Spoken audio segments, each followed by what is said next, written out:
This week is in addition to this being the last international meeting of the Rio conventions before Rio Plus 20, we are also interested in looking at their, with very close attention to their progress on the working group on agriculture is as mandated by the COP in Durban. Is it agriculture going to be part and parcel of the solution on climate change or of the framework? This is something that we look with very good eyes because it has another interrelationship with the UNCCD convention mandate. Is agriculture an area that has been ignored by people? Well, it has been ignored at least by the agreement.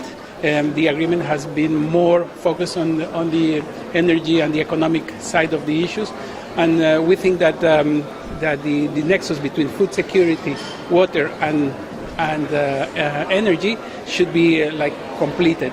And in the case of food security and water, the issue of agriculture comes as a primary element. So we think that now they are doing the right thing in including this other dimension that was some sort of not complete in the framework. And remind us how serious the dangers around desertification are at present.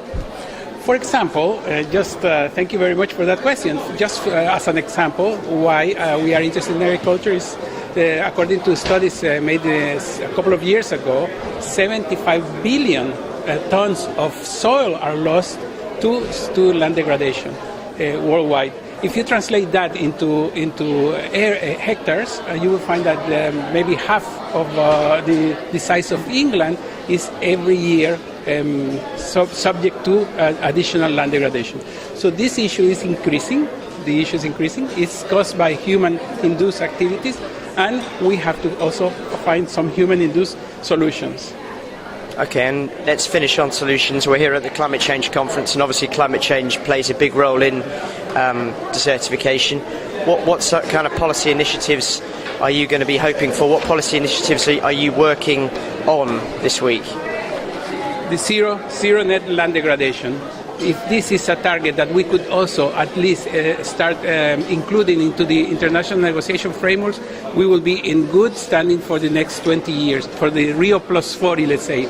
So if the international community agrees on stopping, reversing, and restoring land, we will be able to achieve the growing demands for food security, for water, and for energy that will come inevitably in the near future. So we think that this is a great step that the Climate Change Convention is doing.